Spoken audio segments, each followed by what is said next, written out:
afternoon, ladies and gentlemen. Welcome to the Rosero Game Stage. Hello. How you doing? There we go. That's it. That's good. That's good. It's the first round of applause you've ever had, Dan. There you go. Yeah, that's it. I feel special now. We have a special guest, don't we, Julia? We have one of the most prolific voices in gaming today.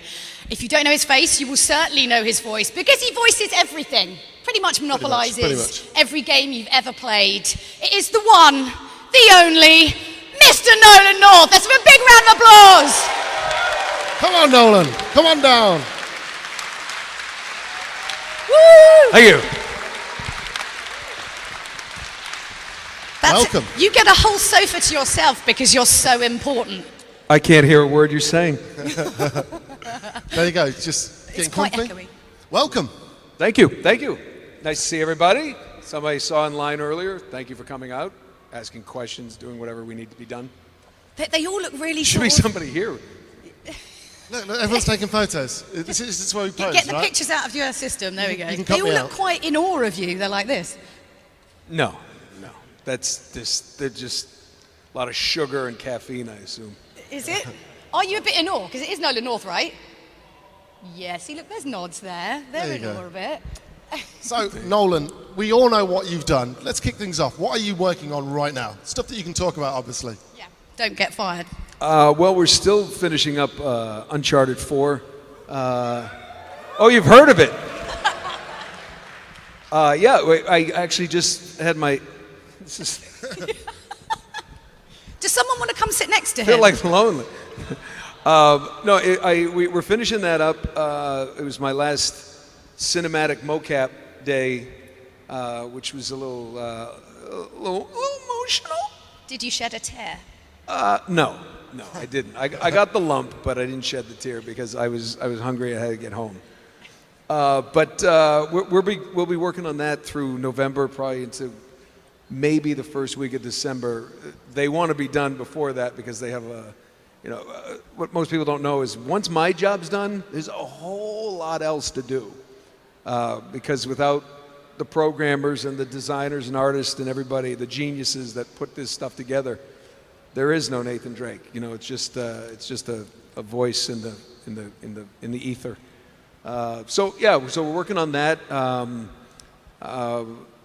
Did some more pickups for Destiny that I started recently, and a number of cartoons, and Con Man. If anybody saw it on Vimeo, on demand, yeah, we just did that. I think all 12 episodes have been released now. They lowered the price for a few days, and then they raised the price, which is interesting. I didn't know about that. And if you are bored, walk around London, look for Alan Tudyk, because he's here shooting Star Wars. So, but back to what I'm doing. There's a lot of, publicity and press we're going to do for Uncharted 4. We've been pushing the Nathan Drake collection. There's a couple projects I can't talk about. There's always a couple of those. Yeah, well, we hope. That, because like I said before, I have things I need to buy. Hey, look at that. Look at that handsome devil there. Wow. So, That's distracting. have you done a game called Fat Princess 2 as well, right? What's that? Fat Princess 2? How dare you? What? Yes. We've done some Fat Princess. Interesting title. Yes, very right. Are you the Fat Princess? I am not the Fat Princess. Oh, what? No. I mean, there's certain things that I like to leave to others. Okay. Just one or two Just jobs. one or two. Just one or two jobs someone else can have, right? Yeah, and Troy takes a couple of those, of course. Are you guys like frenemies? Do you argue over jobs? There's no frenemies. There's nothing like that. No? He's silly. Actually, he's one of my favorite person to sit next to me because he can talk about all the craft and everything, and then I just whip in with a dirty joke and interview done. Excellent, mic out, north out. Here's a great fun fact. I did a phone interview with you many years ago when you were doing press for Spec Ops. You were Martin Walker in Spec Ops, Yeah. right? And I asked you if there was a Nolan North video game, who would play Nolan North? And you said Troy Baker. And at that point, I'm like, who is Troy Baker? Ever since you said that, he's rise to the top as being kind of like meteoric. He It's owes me. massive. He owes me big. Yeah. You should be taking a cut. Yeah, maybe I am. Maybe That I would am. make sense. Yeah, I've I never can't do seen this. you two in the same room together. That's true, actually. Neither Well, have I. stay tuned. We will be in the same room. Actually, I'll see him in Paris on Wednesday for Paris Games Week, I guess, and we're doing some promotion for Uncharted 4 there. So, see you there, yeah. we're going to be down there. So, yes, you will. The myth will be resolved, and I mean, because you were just talking, just before we came on about how, all the kind of press trips and stuff. Do you even know, like, when you're really sort of going on it, you're kind of flying from place to place, you barely get any sleep. I mean, how does that kind of take its toll? well, it's not something that happens all the time. This is right now the Uncharted collection holidays. Sony wants your money. Let's face it. And they remastered the 3 games. It's brilliant. It was but we're out on doing a big, just like you do a press junket for a film. It's the same type of deal. Gaming has become so much more savvy. The gamers are more sophisticated, except for that guy. But I pointed. You don't know who I'm talking about, but you do know who I'm talking about. No, but so we do press junkets. It's a big business, and it's a lot of fun. I mean, it's exhausting at a certain point, but the day I complain is the day they'll take it all away. Is your bathroom at home full of all those like little soaps and shower gels? Do you fill up your bag? No and yes. I got the chance to go to Norway for the first time, and unfortunately, it was literally a day. And I went into the hotel just exhausted, and it was literally you fly in at night, go to sleep, get up the next morning with your bag, go to the junket, to talk to all the press, and then immediately the car takes you from the venue to the airport to fly to Berlin that night. And we went to Berlin the next night. I got to the hotel, and all the soaps and the shampoos and conditioners and creams was a product called North. It was like the North, and I was like, oh, and Christmas done. Got my parents all set up with little soaps. I get surprised. It was so cool. I don't know why I got a kick out of that, but I did. So do you do a lot of traveling? I mean, with the voice acting, is it mostly in LA? Is that where you Yeah, do it? generally it's mostly in LA. Actually, more of the lately more of my on-camera stuff has been a little bit, we've been travel like a couple of years, about a year ago. I don't know when it was. I joined Emily Rose on Haven, and that's in Nova Scotia, which other side of the country. I did an episode of a show called Satisfaction, shot in Atlanta for 9 days. Very, very few productions are being. I think there's 22 productions being shot in Atlanta alone. Toronto has a huge industry. Vancouver, there's tax breaks out there, so they have you travel more, which has been brilliant.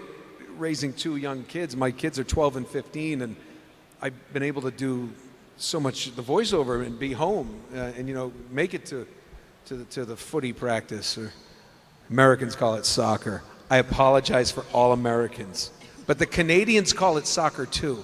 I didn't know that. They don't really play a lot in Canada, right? They don't know proper football like Premier League. Well, the World Cup was there recently, right? The Women's World Cup. So, yes, What, the Women's it was. World Cup? Yeah, in Canada. Yeah, I think it's the first time they'd ever heard of soccer. It's like, oh, what's this? Yes. I probably offended all the Canadians, and my girlfriend who's Canadian as well. So she's probably going to. You always offend your Canadian I girlfriend. do, like, yeah. You should just edit that. Yeah, just edit that. Cut.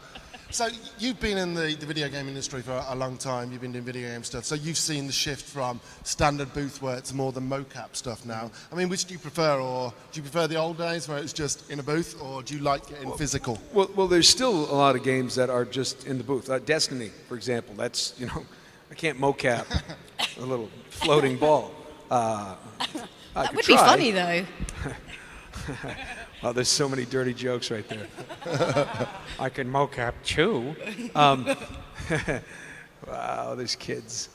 Anyway, no, there's a lot of games that still do that.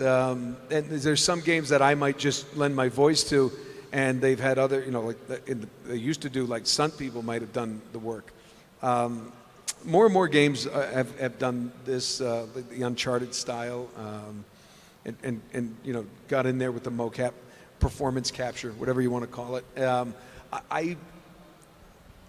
You know, it depends. I like the variety. I mean, I like the fact that I get to do all these different things. I often tell people, you know, they say, well, you're doing all these video games. You're going to start, you know, focusing more on your on-camera career, maybe quit doing that. And that's like, you know, telling a plumber that he's only going to work on toilets. And they're like, well, I'll pay you $25,000 to come in and remodel the bathroom. I only do toilets. What about my kitchen? Do you have a toilet in your kitchen? I only do toilets. So why limit yourself? Because you know, it's an adventure. It's fun. You know, it depends. You know, sometimes if it was all performance capture, then it might. I mean, that'd be a little bit draining.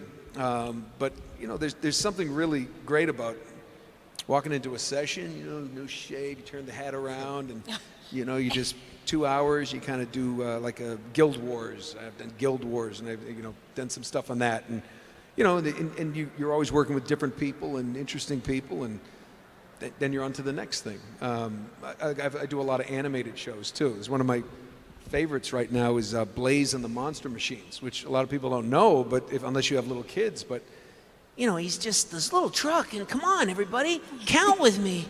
Start at 5. Count by 5s. 5, 10, 15, 20. Let's blaze. and then my friends call me and they go, hey, you're that Blaze truck? I'm like, yeah. And they go, how did a deviant like you get to the point where you educate my kids? and it's so rewarding. You know, as long as you stick to the script, I'm sure it's fine. Yeah, well, you got to stick to the script. It's educational. It's really cool. You can get toys. Can't get all Tyler Durden. My friend sent me a picture of he sent me a video of the little truck that you touch it and it's me. Hey, come on, give me some speed. And it shoots across the kitchen floor. And then he turns the camera. He goes, hey, that's you.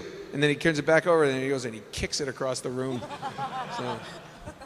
Do you have any warm-up techniques when you get into the studio, or is it just straight in, bang into character? No. You know, everybody kind of has that morning voice where everything's kind of like this. You know, it's usually when I like to, if I'm not working, I like to make my move on my wife when I have that voice. It doesn't work, but I like to try it. I don't have any warm-up techniques.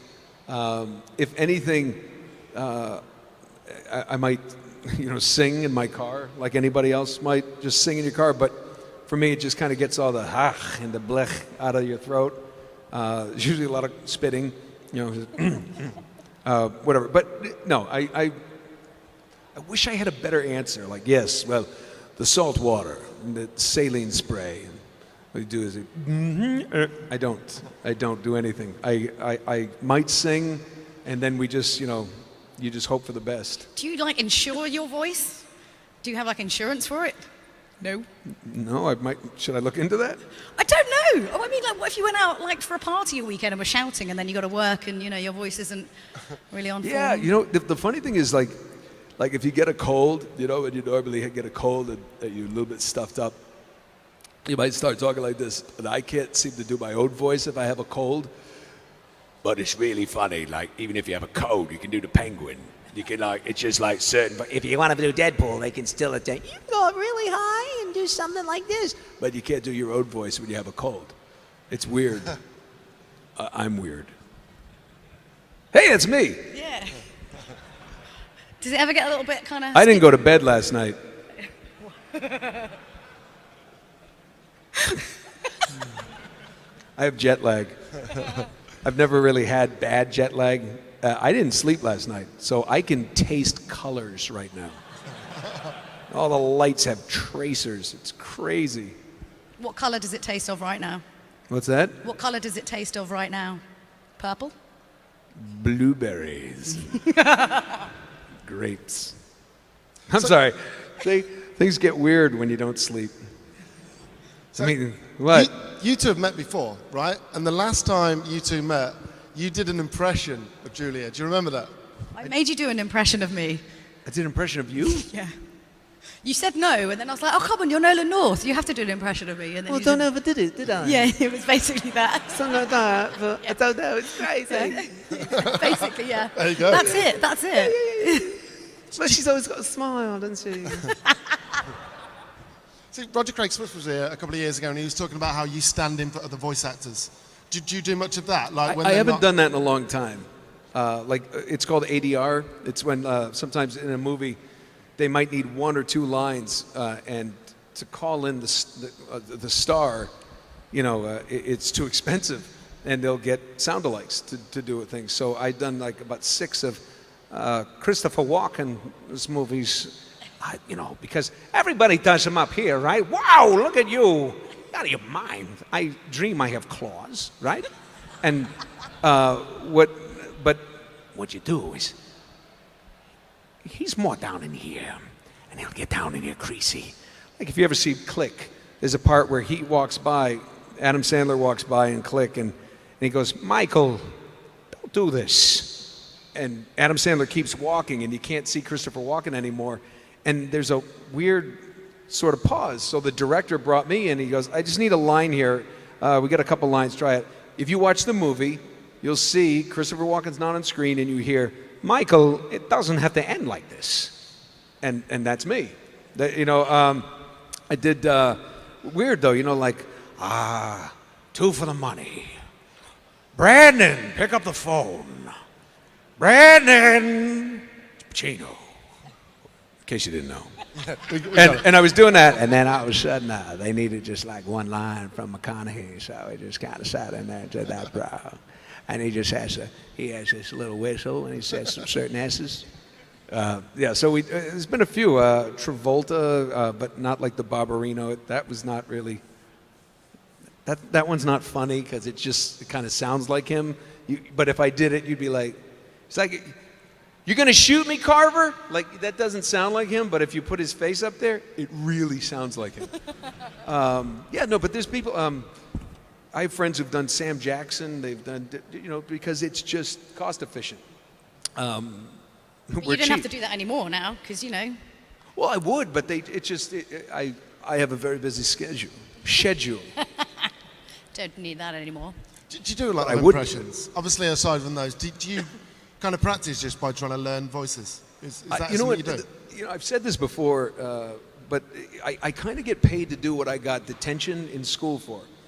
I could imitate my teachers. I could do certain things like that. I could do my family members, and a lot of the inspiration is people that, I meet. There's a character I did on some cartoon for Nickelodeon, and It was basically this guy who was a plumber in California, and but he was, by the way, in New Jersey, and he had this really strange thing that he did with his lips, and he said, "No, this is galvanized Korean piping. You need copper. This is garbage." So then if you just go up a little higher, this was a character that came out, and he just became this little creature. So you just sort of you find. I had an Uncle Bob from Boston, and he was up in here all the time.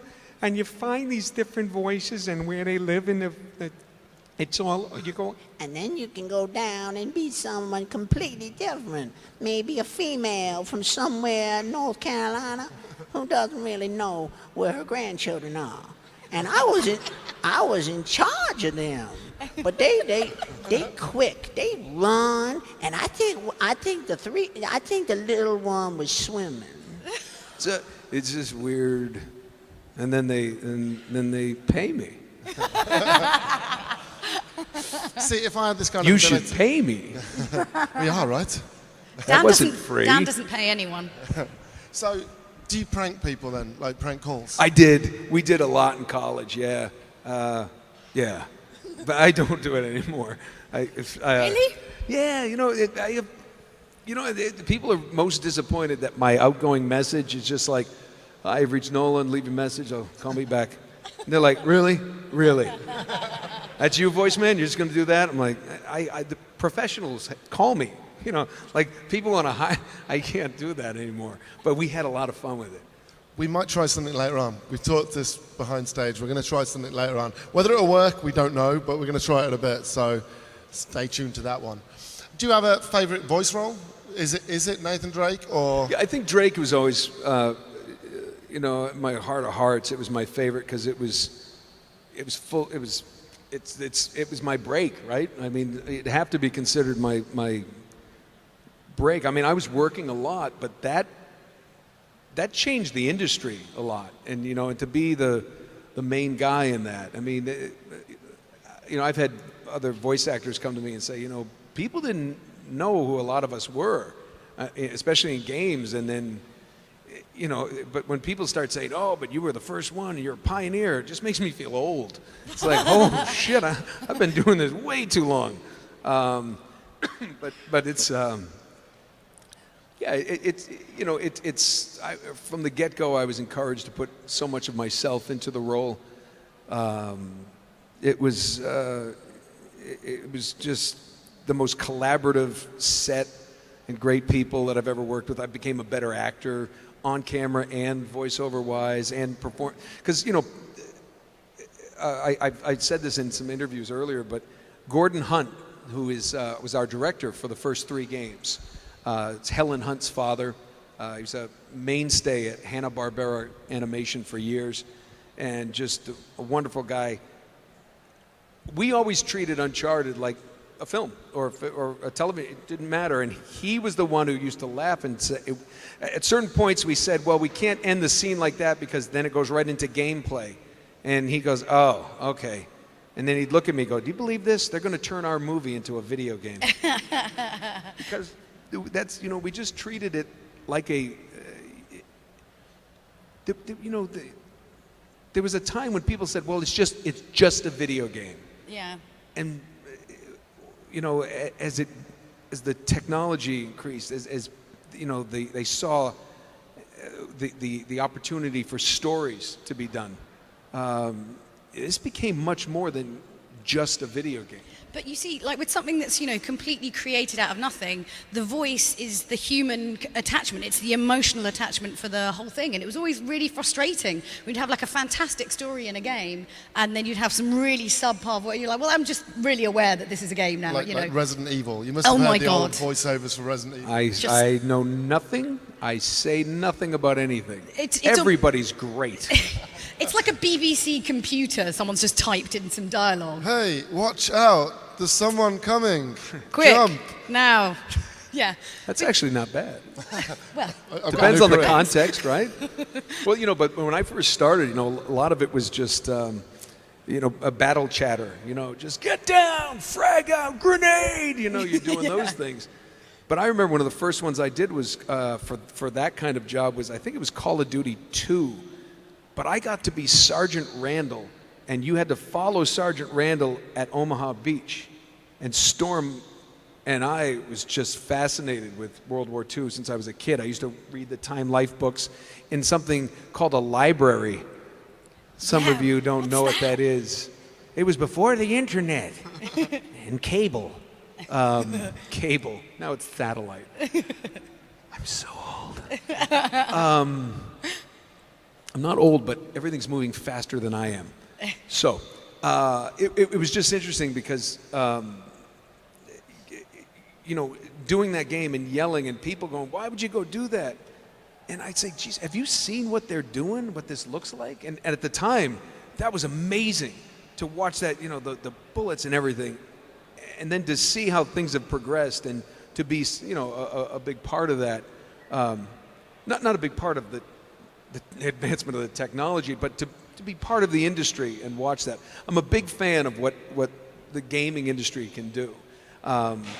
You know, and you know, because I do a lot of animated TV shows. I think I do like 11 of them now for DreamWorks and Nickelodeon and Warner Brothers, and then, but you know, that's, you know, it's animation. It's a cartoon, and you know, it's different writing, maybe different styles of digital effects or hand done, but gaming continues to push the limits. I mean, people were talking to me about VR, that might be next, and how that might affect you. And I was actually disappointed. They say a lot of people get motion sick through it. I was like, ooh, because I think, you know, there's so many good opportunities. I think it's pretty cool. I played that one. I don't know if people have done the Oculus or the Sony where Yeah. you're in that thing with the guy who looks like Jason Statham. It's like, oh, shoot the with the heist. Yeah, the The heist. one where you're in the van. Yeah, oh, get a gun. I was gonna say. But it's so much fun though, even though it's It really is. simple. You're But like, the funny thing is, somebody took a video of me doing it, and you got these glasses. You just don't look cool. no, apparently I swore an awful lot. The guy was after was like, Jesus, I Yeah, didn't know those yeah. words could come out of a mouth. Yeah. I guess you get asked this a lot. Do you actually play video games? Are you a big gamer yourself? I'm terrible.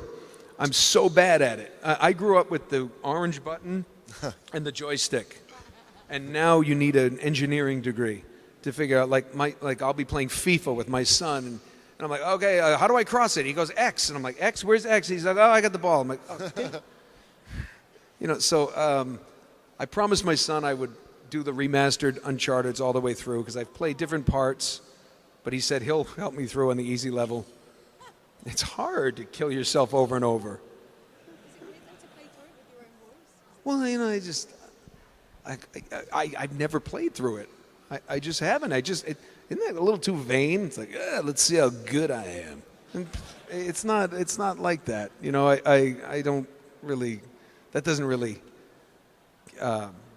charge me up.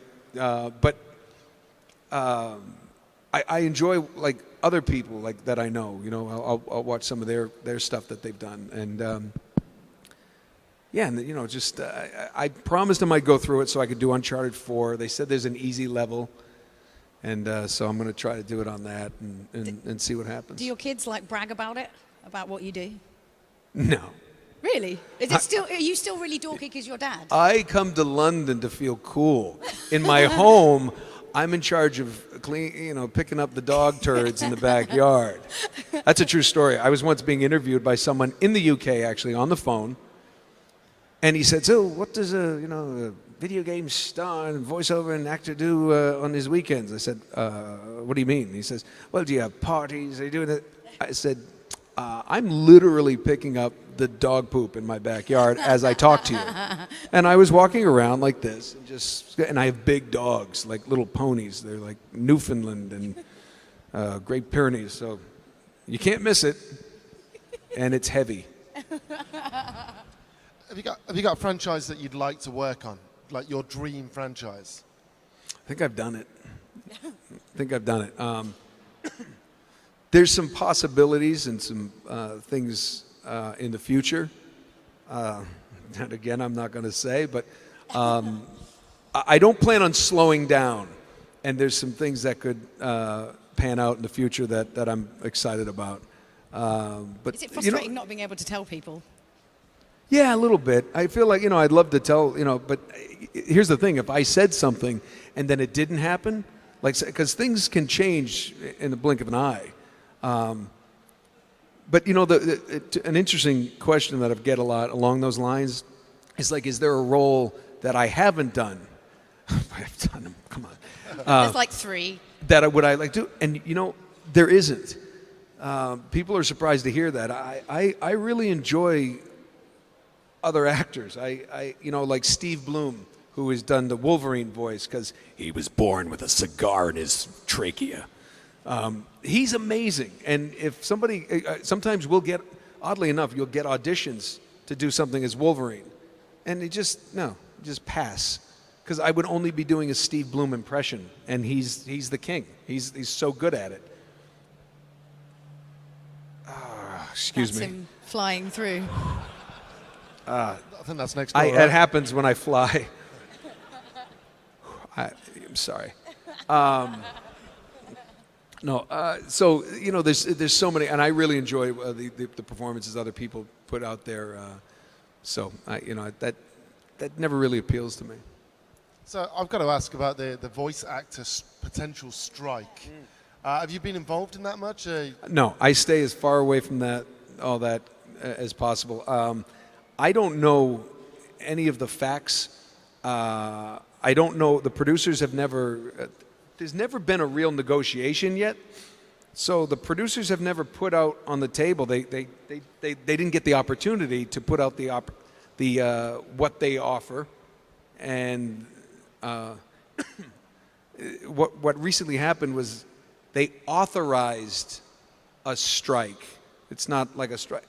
The thing that people don't understand is people tell me, they say, well, you don't want to strike because you work in this a lot. Yeah.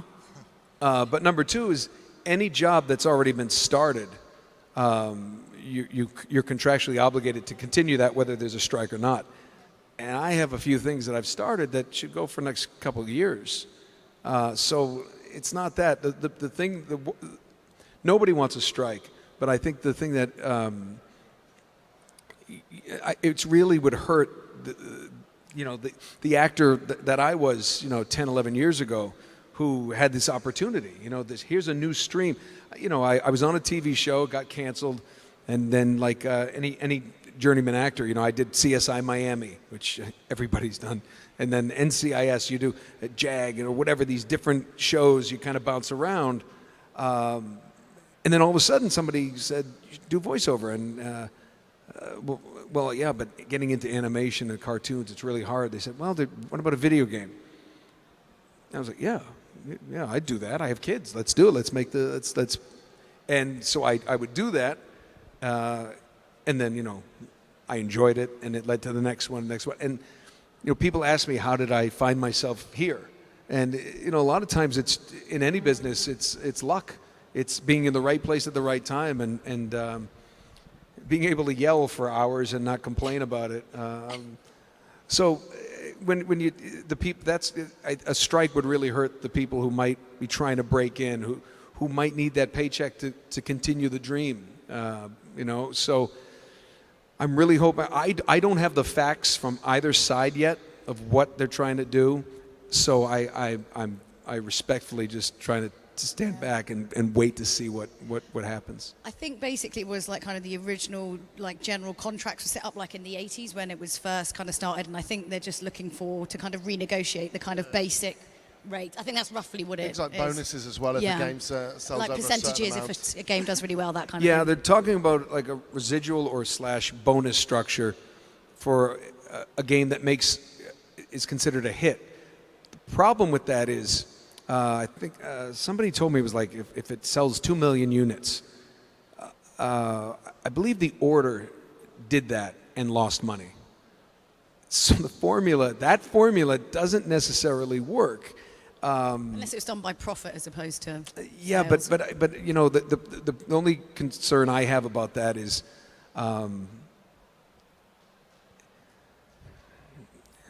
a bunch of my actor friends have gone off with the thing called performance matters, and it does, but so does programming, so does art design and game design and background art. And I've worked with so many companies and gotten close to people, and everybody's job matters, and they don't share any kind of either. And if I go in for I get to come to conventions and talk to you.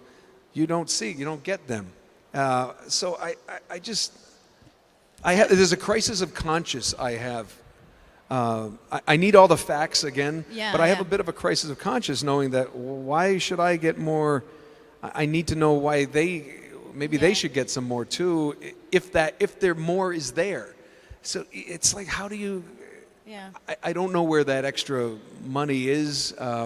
But that's not my not my place. So it's a very, very heated topic. It's a very touchy subject. Sure.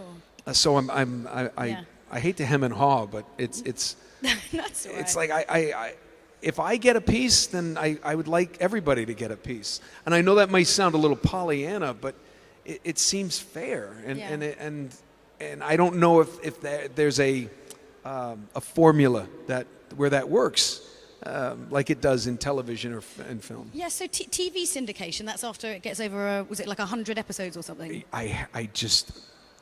Syndication and residuals are different. Okay, If you do a film or television show and it repeats, there's a residual. You get paid again a smaller percentage, but there's new advertising and commercials around that feed into the money. So I'm not smart enough to answer that question. Okay, that's fine. Right, should we try and have some fun? Yes, let's Right. get off money. So the plan is that we're going to get Nolan to phone somebody in the audience, one of their friends, as Nathan Drake. So do we have anyone in the audience? Is anyone who is not here that we can really rub it in their face for not coming to Comic-Con by getting Nolan North to phone them, basically? let me that was wander sort in. of the, Let me that was wander the in. plan. Nolan, do you want to point out a hand, or shall I just grab I'm something? not pick? pointing anybody. I'm not playing favorites. You guys are going to get me in trouble. And also if they're going to likely be home. Let's go with the chap in the cap. Chap in the cap. Right, so just come up onto the stage. So what we're going to do here, right, is have you got a friend that we can phone that is a big Nathan Drake fan? Awesome. Or anybody. It can be. Yeah. Or anyone, yeah. We can phone your They mum. might What's- like Deadpool. I don't know. Somebody Yeah. likes this crazy. What's your name? Steve. Steve. Steve, take a seat next to Yeah, Julia, because Julia's going to mic it. Come sit over here so you're next to Nolan. So this is Hey, Steve. Steve. What's up, man? Good to see you. Who are we phoning, So Steve? who are we going to phone, Steve? My friend Liam. Right, so if we put it on loudspeaker, Yeah. Is this going to really, really annoy him? Like how this much really that gonna he work? didn't get to meet Nolan North? How's really? this going to work He's with the been so feedback? annoyed that I'm going to come and see Nolan North. Excellent. Let's rub it in his face. Right, I'll ring him up. What am I doing? I see. Take the phone. It's on speaker. It should be on speaker. It should be on. See, Uncharted thing. Where does he live? Can we hear it? Where? is it on speakerphone? It should be on speaker, yeah. This is the Vodafone voicemail. You get the voicemail. Classic.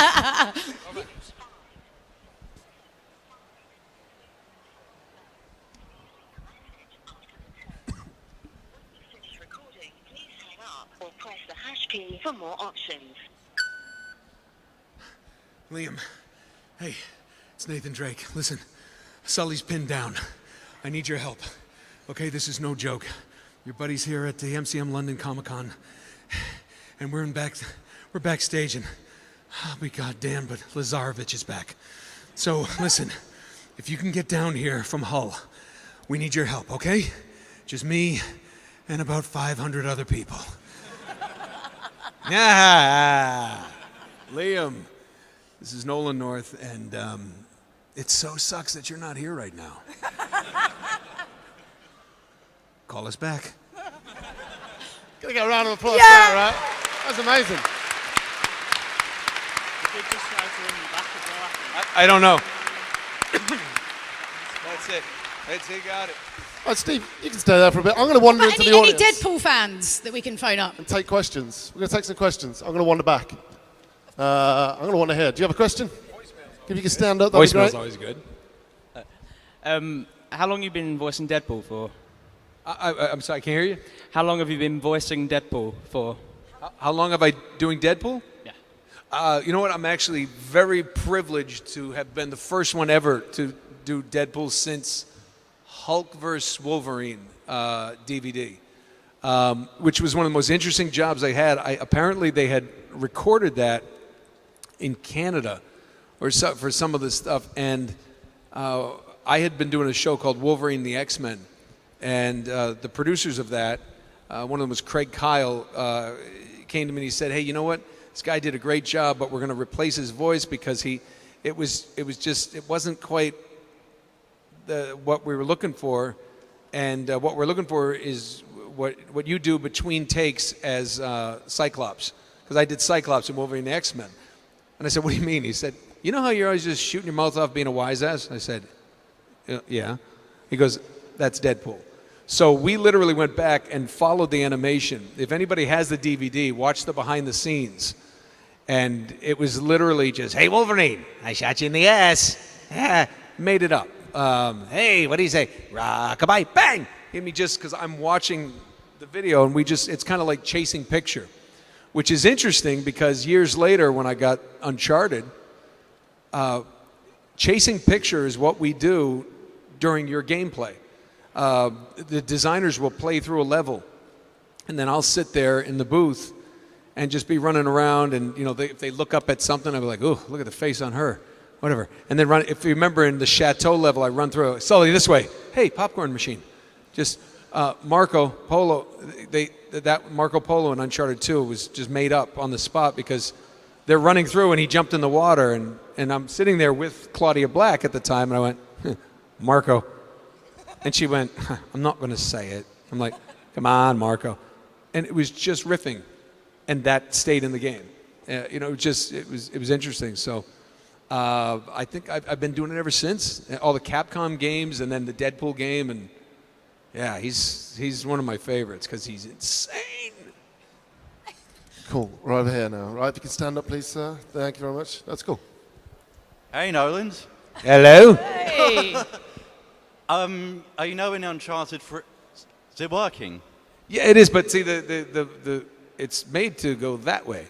Okay. The sound. So You know in Uncharted 3, where it's revealed that Nathan Drake's not Nathan's real name, was that ever planned throughout the? Was that just made up in Uncharted 3, or was that planned way before Uncharted 1? I don't know if it was always. I don't think it was always. It was. It certainly wasn't made up.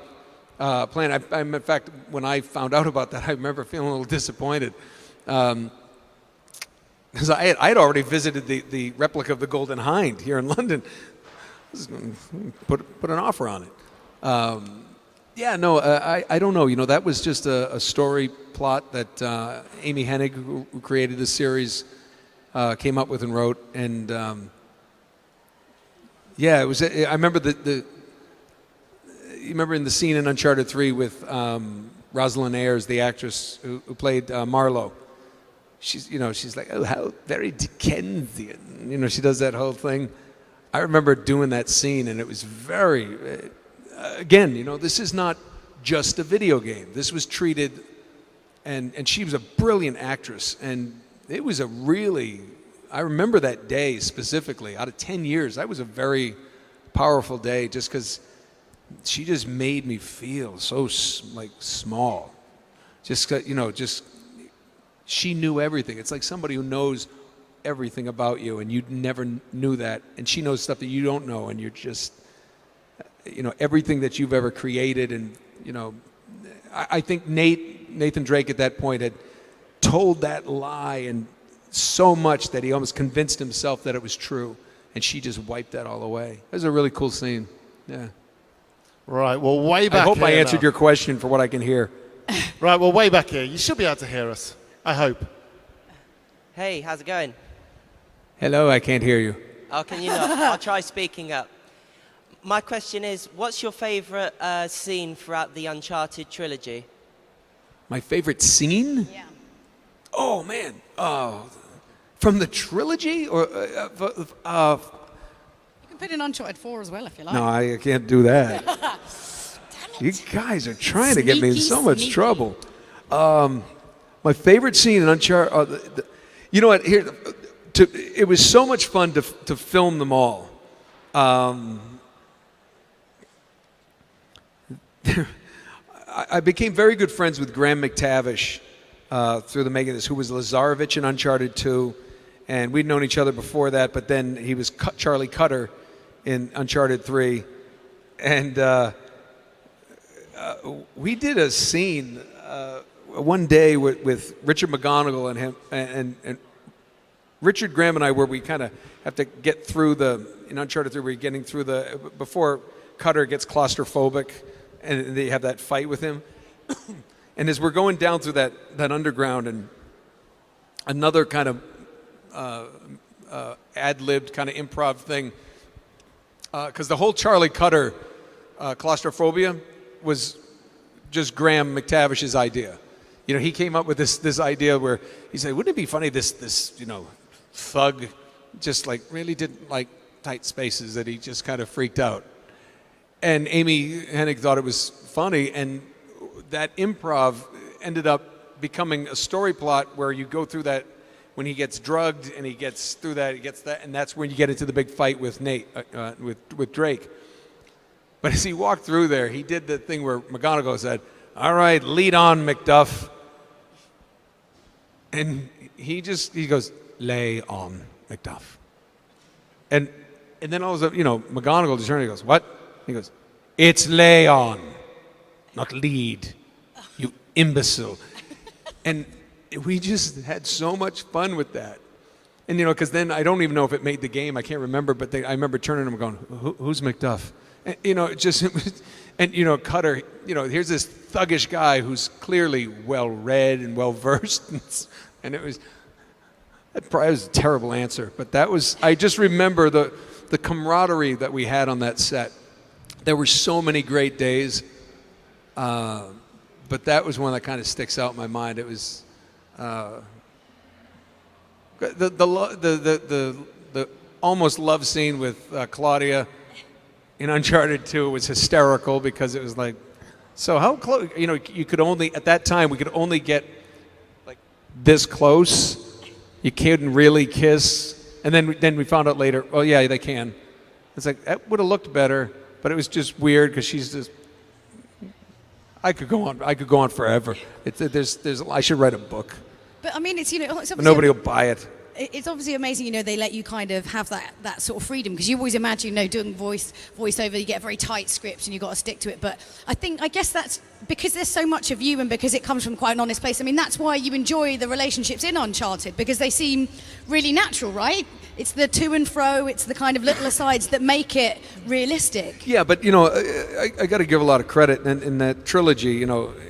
Amy wrote great scripts. I mean, those scripts, more of the improvisation, like on-the-spot improvisation, was in the gameplay, like I said, with the chasing picture. Some of it was written, but the cinematics were mostly there was a great. You can't ad-lib, you can't improv unless you have great structure. It's like you need the base of the tree and the trunk of the tree in order to branch off. And we always had great writing. But it was the collaboration. We would go in the day before to rehearse, and everybody, like I said, dropped their ego and like, hey, what if I said it like this? Well, why don't you take that line and I'll take this one? Yeah, we'll switch it. Okay, try that, and then we try it. It was just always back and forth until everybody was like, yeah, that feels good. Let's go, and you'd go and do it. And it just you got to give credit to where credit's due. I mean, because it was, and I think the thing too is. I've had a lot of time to reflect on this series, so I'll bore you with one more thought. People ask why they think it's been such a success, and I think it's because he's a character that you become so emotionally invested, because not only do you like to watch him, you become him. Everybody in this room who's played that game is Nathan Drake when the controls take over. You are that character. And what's really interesting, very interesting parallel that I thought of recently, and was Nathan Drake never gets the treasure. He blows up a city and he comes out with nothing except the experience of the adventure he just went on. Just like you. Just like the person with the controller. There's no money at the end shooting out of your television set. But you have this experience, the same experience he had. You both end up with the same thing, and I think there's a kinsmanship or something that goes on, that he's the guy who punches and it almost breaks his hand, because he's the guy who falls and I can't, I'm all right, gets out. I mean, it hurts, and then he's the guy who just doesn't want to be in this situation but has to be, and at the end, there's no money in it, and he's left in the same spot as you are. You put down that control. I think there's an interesting parallel there that people have. I could be wrong. Who am I? But I thought about. Like I said, I get a lot of questions, and then I've had a lot of time to sit and drink in the dark because it's over. So but I think that. I just think there's something there to that. Well, he's vulnerable. It's how you'd imagine that you would be like maybe in that situation. You'd kind of make, silly jokes to your friends. You would go, ow, that really hurt when something, really hurt. You're not like invincible. Yeah, one of the things that I tell people all the time that we share, it's a sense of humor. My sense of humor has been my defense mechanism. I'm probably like a psychologist's dream. If I got in trouble with my dad, I would make him laugh somehow, and he'd forget to ground me. Not a joke. Teachers, detention. I'm like, oh, okay, you're good. Almost in a bar fight somewhere, and like, come on, I'll tell you a joke and buy you a pint, and I don't get my face smashed in. it's just, hey, want to go out sometime? Maybe we get a drink, like with you? I'm like, no, not with me. I was kidding. I'm crazy like that.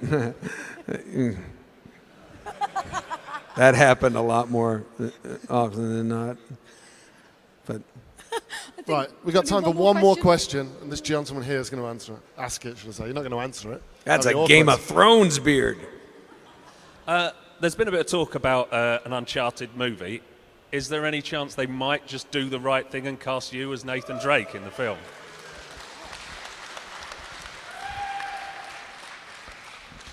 No.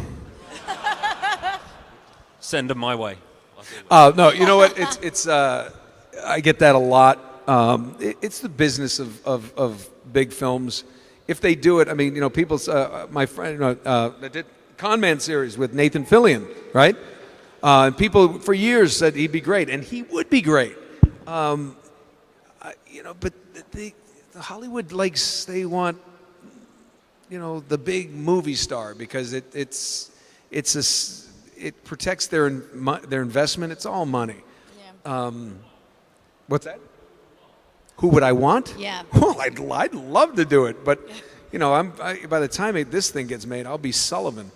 I mean, it just takes forever. I had a small part because of Uncharted in Star Trek because J.J. Abrams is a fan, and Chris Pine, I thought, he's a really good actor. He has that vulnerability. He has that kind of quality. Chris Pratt turned it down because Guardians of the Galaxy, subtitled Drake in Space. I mean, he was brilliant. Not taking it away, but that was the character. So why would he want to do it? And he turned it down. I don't know. I don't know if this is like I said, this character. This is one of the few games where they allowed your hero to age with its audience. He's not the same age in every game. Like on the next adventure, he's aged appropriately. Thank God for me, or I'd be recast. But I really think there's such an emotional investment in this character and Elena and Sullivan that it would be really hard to do this movie. Especially what I've heard is do Drake's fortune. It's that story. But most people say it's so cinematic. And now there's talk that they want to, reboot some type of a Indiana Jones film series again, possibly with Chris Pratt. Let's talk. Okay, well, I can tell you, they're not going to make an Uncharted movie if they're making Indiana Jones because you don't want those comparisons. You're not going to be able to fight that kind of juggernaut. And, then Hitman didn't do that very well, and these other games don't do well. I submit that they should take movies and turn them into games rather than games into movies. I think The Girl with the Dragon Tattoo would be a killer game. I would play Lisbeth Salander. Yes. I would play Lisbeth Salander. She's the girl. You guys, I'm losing them. No, I think that would be a cool game. Intrigue, gunplay. Has anybody played a game out in Sweden? No. I think it'd be cool. That would be cool. Well, look, from all of us here, I think you will always be the one and only Drake. Doesn't matter who plays it in the film; it's irrelevant because you are. You know what? And I'm okay with that. Thank you, because and honestly, I did it. We've done 4 movies as far as I'm concerned, and it's been a blast. And I will be perfectly honest with you. If they ever asked me, it won't happen. If they did, yeah, I would do it because it's part of my your baby, right? It's my. I don't know. It's very, very near and dear to my heart. So much of you. Yeah, but at the same time, as an actor, you really like to go get to what's going to be the next thing. What could be fun? Maybe a different type of character. That's why Last of Us, David was so cool to play something so dark and strange. That was cool, and That was seriously messed up. Yeah, I know. I get that a lot. But there's something fun about it. That's the great part of my job is I'll go do a cartoon and play 5, 6 wacky characters with all different voices, and you find them in the session, and then the next session's down the hall, and I'm the little toy truck again, and then we're going to a video game and we're doing Superman or something. it's so much variety. Like, you know, it's like a buffet of every day. It's a buffet. Smorgasbord of It's a buffet, voice. and I'm always hungry. Awesome. How about the Awesome. analogies, huh? Thank you very much for joining us, Nolan. It's been an absolute pleasure. We've actually run over. We've been having that We've much gone fun. over. Yeah. That's why there's so many people here. So who's next? Halo Somebody. 5 next. We've got somebody- Frank O'Connor from 343 here. So we're showing off the new Halo. Oh. That's why everyone's here. No, they were No, all no, they're here for for your you. thing. Well, You, Nolan. these people are. Yeah. Why don't we give a massive round of applause to the one and only Nolan North? Thank you. So Thank you much. so much. Sincerely, thank you for everything. It's been a great 10 years. Excellent. Here comes 10 more. Thank you very much. We'll be back in a couple of minutes with Halo 5 Guardians campaign Let's Play with 343's Frank O'Connor. So do stick around. It's going to be amazing. Thank you very much, folks. Cheers. And I'm not in Halo 5, but I heard it's awesome.